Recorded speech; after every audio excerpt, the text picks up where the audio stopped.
Okay guys, yeah, it's been a while since I did a video. So with this one we're starting to do a full rebuild on the 4B11T. We're gonna replace these guys here with all the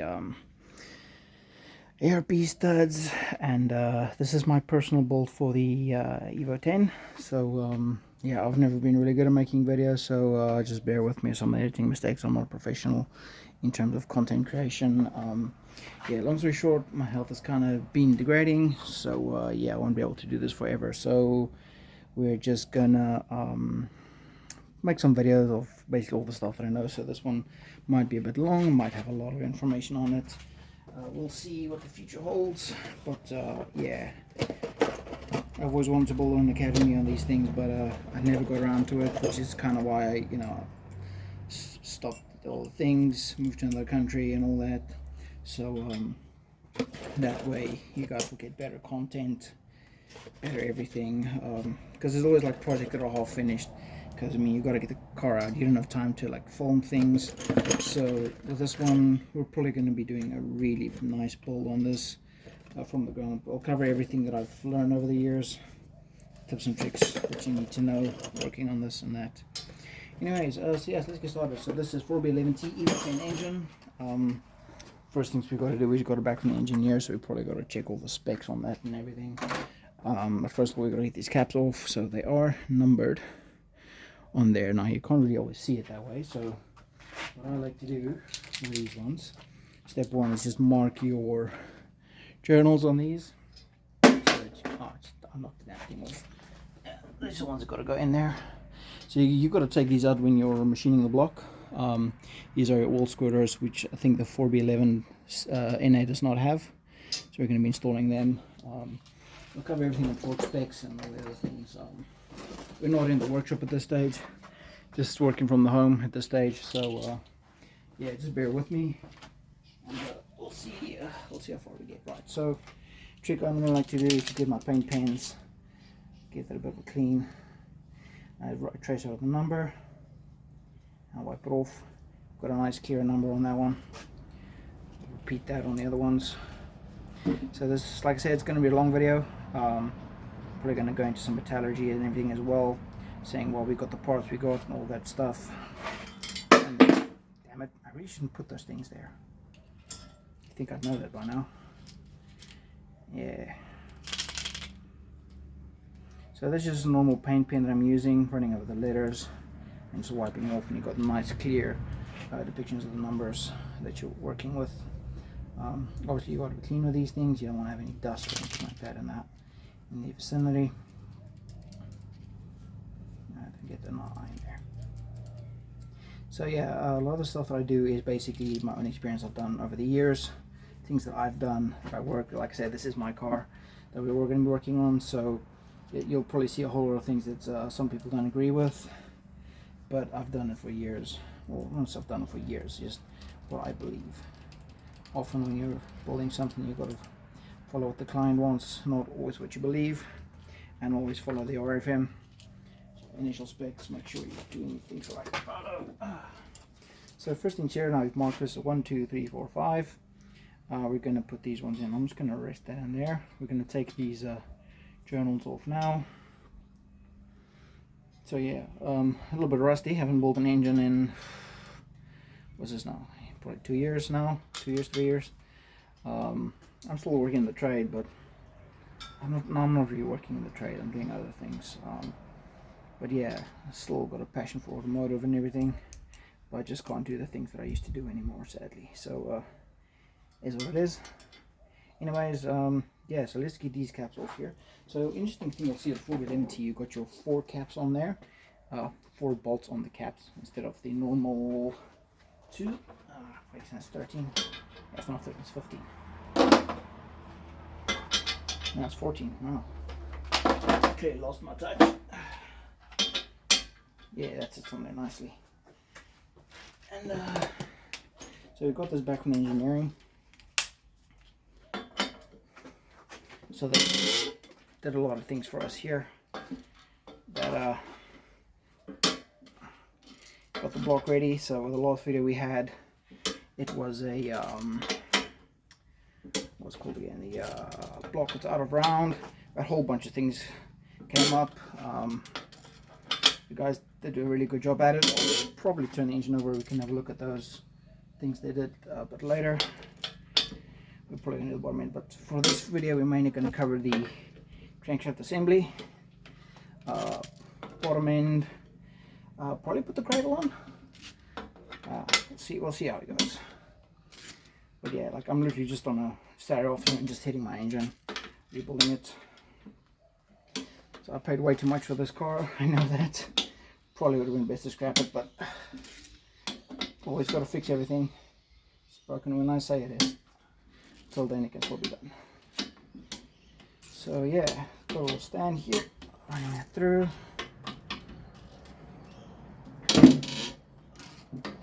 Notice how more force gets applied the more you go this way. They're probably out of frame now.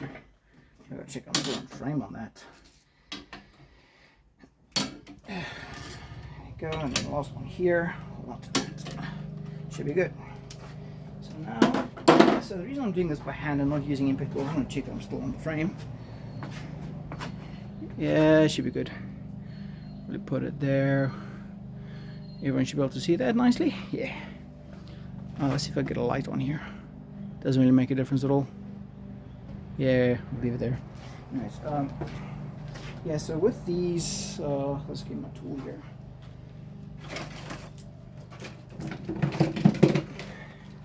Yeah, things are a little disorganized if you don't have a workshop. So we're not going to use these ones. We're going with a full ARP set. Yeah, so like I was saying with these ones, yeah, and you just notice that you've got your short bolt on that side, the long bolt on that side. That's how you basically fit them in. I suppose you can just leave them in like that. I don't have to look for them later. Yeah, so ADHD is kicking in there. So why I'm using my tools to do this, but I'm not breaking this by hand, is that with the impact gun, you've got an aluminum block. Normally they're ductile, but some of them are case hardened. Anything that's case hardened gets a little brittle, and I just don't like sending impacts in my block. Does it make a difference? Probably not. Probably has no effect, but I know it's there. So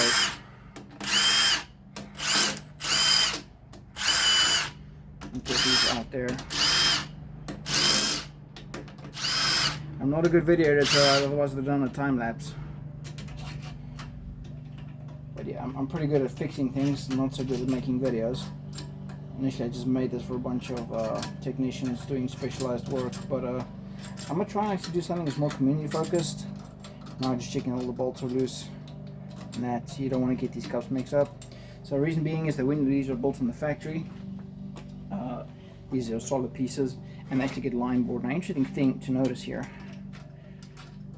let's get that off. Wiggle, wiggle, wiggle. Never force or hit these things. Some guys like to just knock them with a hammer. It drives me insane. So if you'll see here, you've got a bit of rust. Putting corrosion going on there, that's because this block's been standing a while. I sent it in for engineering around about November. It only got back in middle February, I think. So yeah, a little bit while it's been waiting, but yeah. So number 5, put it on the side, put it somewhere safe. 4. I normally like to just use the balls like that and just give it a wiggle. Normally they come off. Now if they don't come off easy, it means you probably got an alignment issue somewhere. You know, like I was saying, so these are normally bolted together. This is a solid casting, and then this is a solid piece, and they bolted together, and they line bore all the way through to ensure that all of your holes are exactly the same.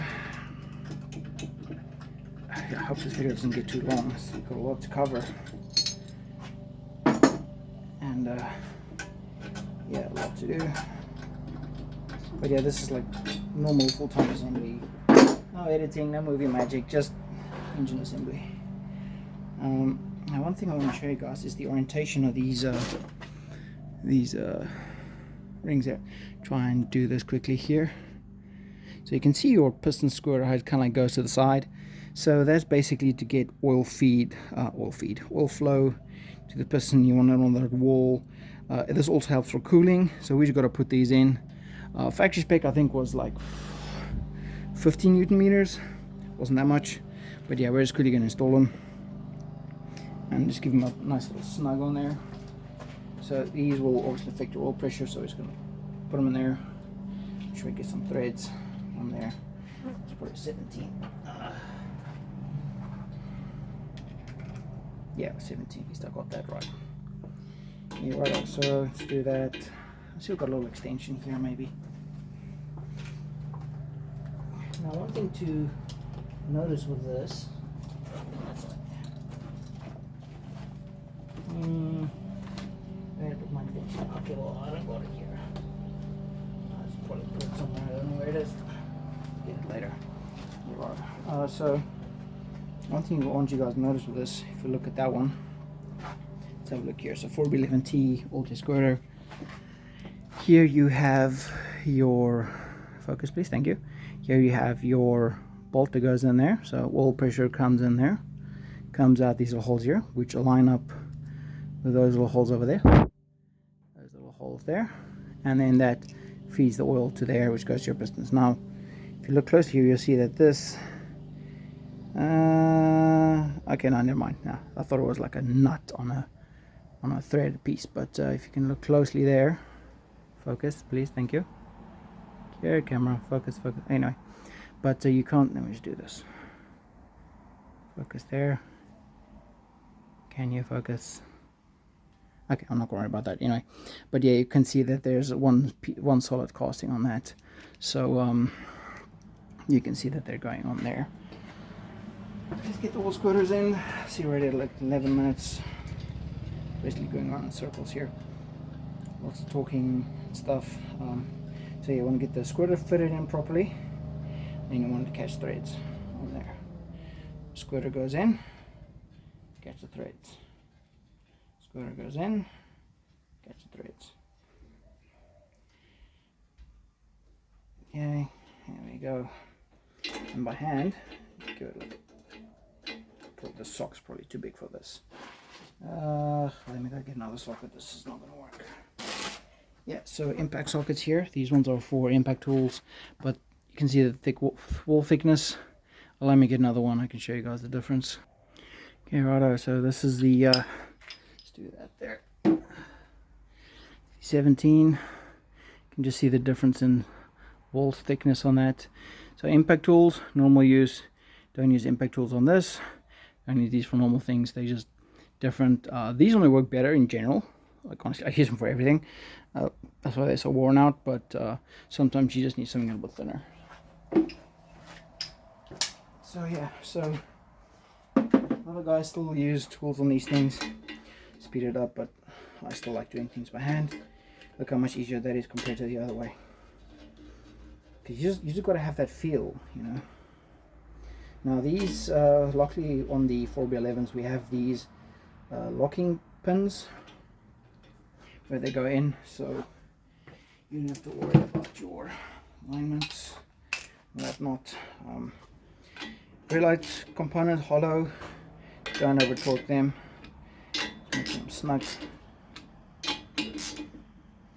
And yeah, just give it a bit of a twist on that, hold it in. That's about good.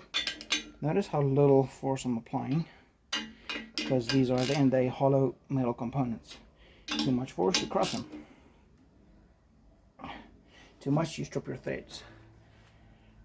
Yeah, now too little and they leak, and too much and you crush them.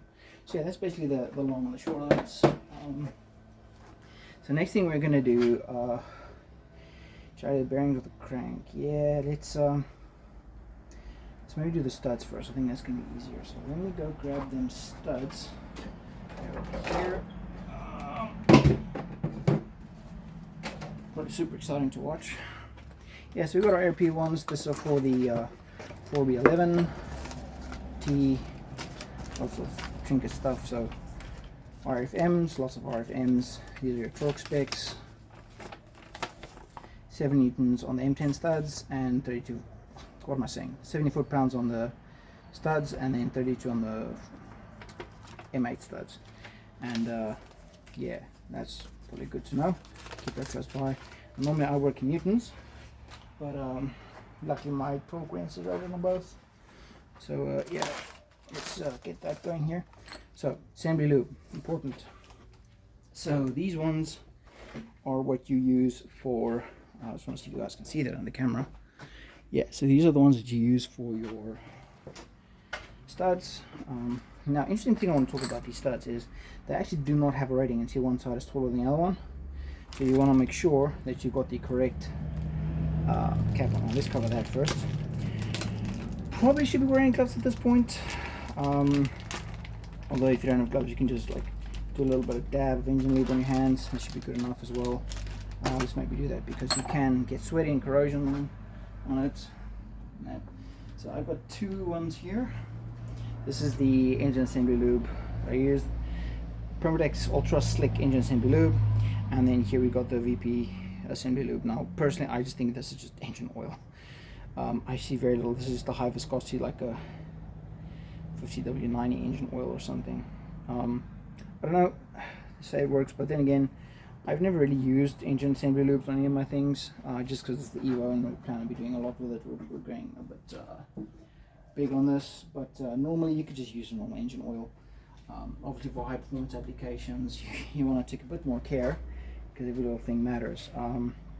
So let's just get that on there. Where's my thing? That here. I've got the stand up, got the drip tray, and I just want to clip this open here. Probably not the best to put on your hands. Cautionary: keep organs harmful, do not inhale, do not handle, do not breathe, must eat, drink. Yeah, don't drink the engine assembly lube. Nothing there. If on skin, take off immediately. What? If on skin, take off. Yeah, I'm not gonna worry about that. Yeah, so we just basically want to look here. We want to look at our studs and our caps. So which side is the wrong one or the right one? So this one here. So notice how it goes on there, but she don't go on there. See, because the pitch is different, so gotta watch out for that. Now I have a little bit of wax coating, so we're basically just gonna screw them in by hand. This goes on the outer edges. Normally you do this by hand until it basically just stops, bottoms out like that. See, that's how you got it. So right, I'm just gonna put this little stud on there so we don't lose the what's his name cap. Put that one in there. Very exciting stuff. So notice how I do not use a tool to tighten this down, because you actually read the where I put the instructions. Somewhere around here it says got to hand tighten them in. You don't want to. That's a bit of contaminant. Let's just clean that off quickly.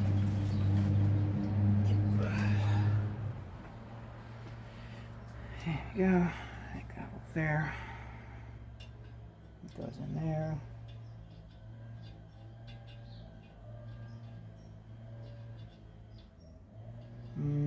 Those threads do not fit. I'm a dumbass. Yeah, that's why you do it by hand, not with a tool. Sometimes you are the tool. Goes in there. So they all basically go in the same way. These ones here, the big ones, let me show you that quickly. Pitch is this, that way. Goes in. Yeah, that way it goes in.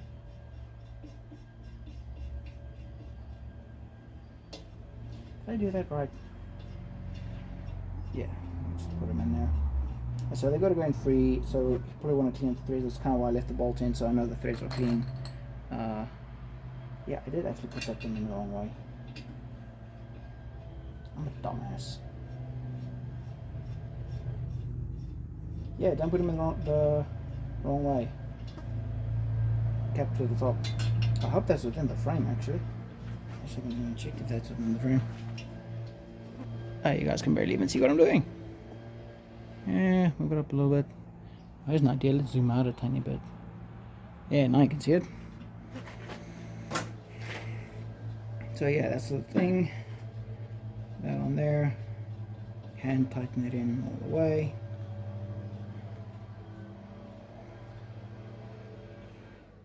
Same with the other one. probably should be using gloves for this. I'm not really too concerned with this. I am concerned, it's just small things. Yeah, let me get the rest of the studs in because this is gonna get boring watching him do all of that. We're already at 20 minutes. And so just some things I want to mention while I'm just turning these ones in. So these ones are basically high tensile bolts. You get a bunch of grades. You get normal grade, which I believe is to be 8.8. Then you get a 10.9, I think 11.4 and 12.1. So these are high tensile studs, probably 12.9, somewhere in that range. Probably really hectic stuff. I don't know what they use in their metals, but it's pretty good. Oh yeah, there's also the ARP 2000s. So the difference between the ARP 2000s and the 625, 675. The 625s are used when you need ultimate strength, but you don't have a lot of space for. So really thin studs. And as you can see, we got almost 4, 8, 12, 16, 20 studs in here. 5 times 4. So you know we've got ample clamping load. So the main thing that fails with these things, especially on like your con rods, is your what's the word? Yeah, your rod bolts.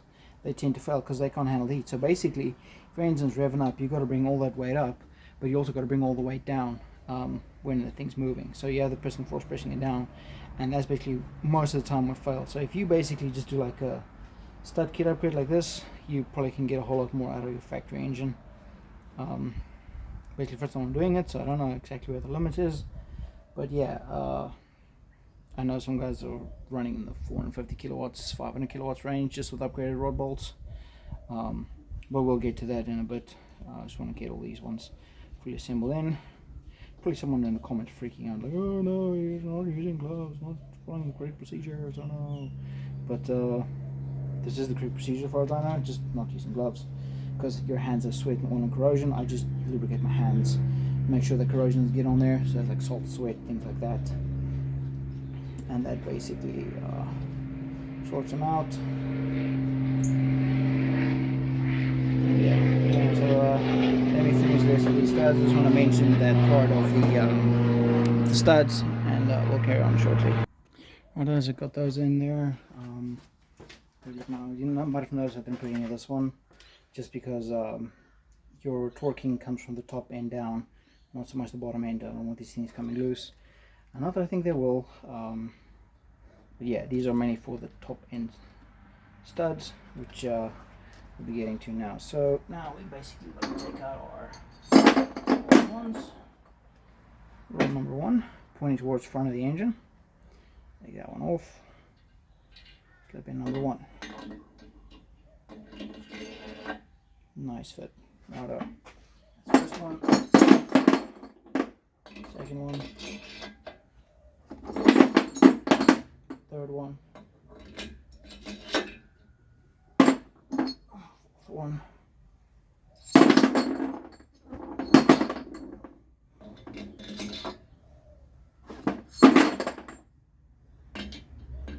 I'm just running all these old ARP 2000s. No, these are not old ARPs, they're just standard bolts. So with these ones, they've got a lower stiffness of metal, so these ones will be torque to yield. I think it's like 40 foot-pounds and turned by 90, but yeah, we're not going to be doing those. So we've got a stud kit on. We first got to get engine bearings in. We're going to get our side ones in here, and then we'll take it from there. Okay, so here we got our ACL bearings. These are our race series application for the T. The rods or the there's a part number if you need it. I hope that gets on camera here, and see if these are the. Just want to make sure that these are in fact the main ones, not the road ones. The main is normally bigger than that, so 2, 4, 6, 8, 10. Yeah, these are the main ones. So let's get that open here. Now, interesting thing which you might want to look at here. Let me get one of the older bearings. You can have a look at it because they're pretty worn out. We can kind of show you some interesting things there. They are in this box over here. There we go. So let's get under the camera here. So these are the older bearings. you guys can see there. So they've got actually 3 metal layers. So this is a tri-metal bearing. I think it is not bismuth. Oh, what's the other name? Some other metal. Forgot the name of it. But yeah, so it's got the I can't remember the name, but it's like metal, and then you got copper, and then you got like this top layer on it as well.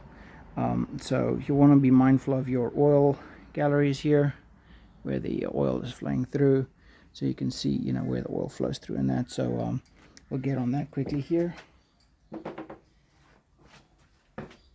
So the way you install your bearings, it's like first time you're building an engine or something, you normally have like a little groove there. I was gonna make sure I see this in the camera properly.